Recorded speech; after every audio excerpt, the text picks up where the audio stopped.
Hi YouTube, it's Wisconsin Shoe Guy here, and today we're here to talk about two plain toe bluchers, commonly or affectionately called PTBs. These are hole cut bluchers, meaning that it's made from a single piece of leather, and the only thing sewn on are the actual blucher pieces, which are right here and here, and that's what's attached for the open face lacing. So you can see that attachment right there. There is another piece on both of them that goes across the back as well. Now, these are a more formal among the derbies, but it is a derby, so it's less formal than an Oxford. And this is really designed to, mostly these are, the most famous one, in my opinion, is the Church's Shannon, which is made with a double sole and is made with binder leather. This is your typical rain shoe in the UK.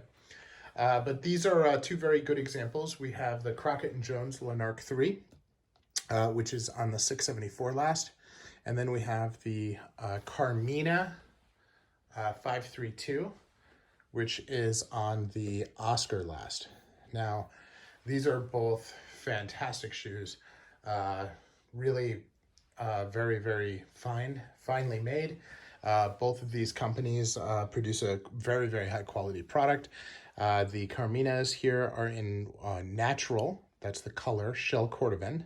Shell cordovan is not really leather, it's not calf skin. It's, instead of being skin, it's actually, it's from a horse, and underneath the horse's rump, there is a membrane underneath it, which provides one shell of cordovan, and that shell will make one pair of shoes in my size. So it's very rare, therefore is also very pricey. But the Crockett & Jones are made of calf, so they're a bit less expensive. But to put prices on it, because I know everybody wants to know prices, these are going to go for about $790. And these, based on the Crockett & Jones website, will go for $695. So there is a difference in price, but it's not an extreme difference. However, if you buy these in the UK, you can probably find them slightly cheaper. So let's talk about the shoes and what makes them different.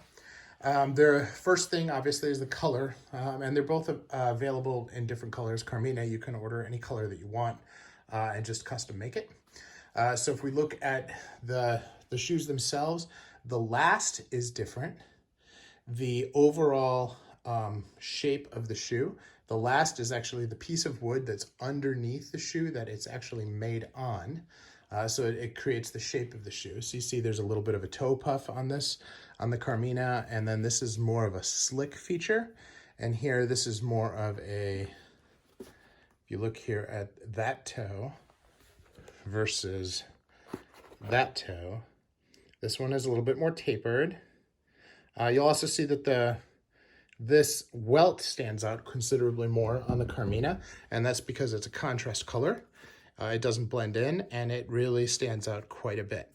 So you can see it standing out from the shoe. Now, if you look at quality, there's a little bit of fudging here done, so there's some pattern done on the welt as well.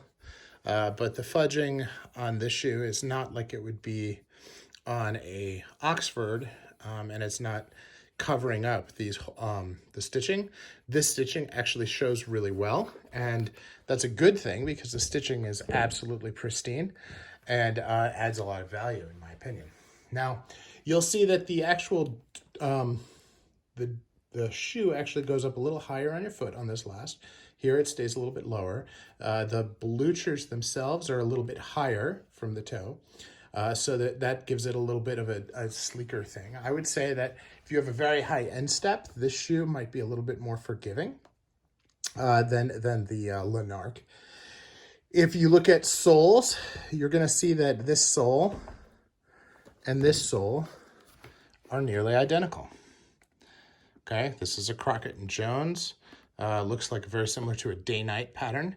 This is a Carmina. Very similar to a day-night pattern. Now, if we look at the heel, okay, there's a difference. This, the Crockett & Jones, does not have any beveling. This does have some beveling, which is going to provide some increased arch support when you wear your shoes. If you look at the width of the waist. This is also a little bit wider waist. So they are both 365 degree good, or 360, excuse me. It's 365 days in a year, 360 degrees in a circle. This is a 360 degree welt. They both are, but this has a narrower waist than this. Now we talked about stitch quality on the other one. If you look closely, you'll see that the stitch quality on the Crockett and Jones is every bit as good. You know, this, the split reverse welt actually covers it up a little bit, but it's mostly not as visible because it is the same color. So the stitches are the same color as the welt. The welt is very similar to the same color as the shoe. It just blends in. And this is stained. This is all part of the welt here. You can actually see there's a midsole on top of, or below the welt, and then you have the rubber sole here as well. So this is a double sole. And then let's take a look at it, the same view here. And you can see also there's the welt, there's the midsole, here's the sole. Now this sole on the Carmina is considerably thinner than it is on the Crockett and Jones. Now they're very similar in age. And when you look at it really closely, it looked like it was thinner, but maybe I'm gonna say that that's not really that thinner. So forget I said that. Now, from a style standpoint, I think one of the things that's really cool about this is the piping. So this piping is pretty thick. It's very visible, and it really draws the eye to it. The piping on the Crockett and Jones is actually a totally different color, and so it just is not as much of a contrast. It is a little bit of a contrast here, but I'm going to say that that's much more subtle. So a subtle piping. Now here you've got a double stitch holding the piping down, which is nice. If we look on the Carmina, that is a single stitch holding the piping down, which is elegant and clean. Just a different look. Now, one of the things that I think is very difficult for you to look at in a shoe review that is obvious to anybody who wears the shoes is the lining itself. Now, the lining on the Carmina is very, very nice. It feels like smooth leather. It feels, I'm going to say it feels like, and there's no suede in the back here. There's no, just so you can see. All right. I'm going to say that there's no, it's not super soft. It's not elegantly soft. It's certainly not as soft as the shell cordovan on the outside is. So, you know, that is one type of lining. When you look at the, and then here, let's look at the thickness of the two linings compared. And again, they're different colors, but that the thickness on the Crockett and Jones is quite a bit thicker. So as we look at this, these shoe trees are exceptionally tight. This lining is what I'm going to call butter soft. It just feels really, really different.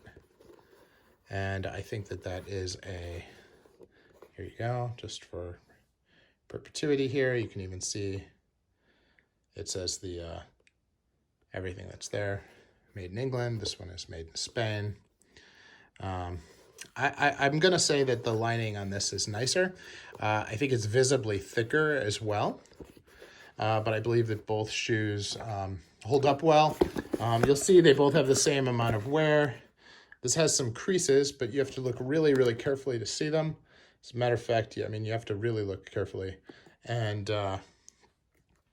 you know, definitely not something that I would say is a impact to the quality.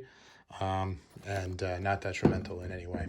So I'm going to say that these are both very, very fine shoes. I've done individual reviews on both of them. I think as we look at, you know, a Spain versus England, as to which one is nicer, it's difficult to say. I certainly like the shell cordovan better on the Carmina, and I like the lining better on the Crockett and Jones. I like the last better on the Carmina, and I like the welt better on the Carmina. But this this shoe has a very, very good place in my collection because I feel like it's unique, and it provides a classic shoe in a classic color that I can wear and that will last me for a lifetime. So, and they both do. I just like this. I like the last a little better, and I like the piping better, and I like the contrast of the split reverse welt on this one more. Where this one I like the lining better. I'm going to say that impacts comfort. And I feel like they're both just very solid and very good shoes. So from a stylistic standpoint, they both have their place. I would probably wear this with a lighter suit, and that would be what I would wear with darker suit. If I had to wear it to a more formal occasion, I would choose this. I feel like that's a more formal looking last, and this is more of a casual last. So this is Wisconsin Shoe Guy. I hope that was helpful, and I am out.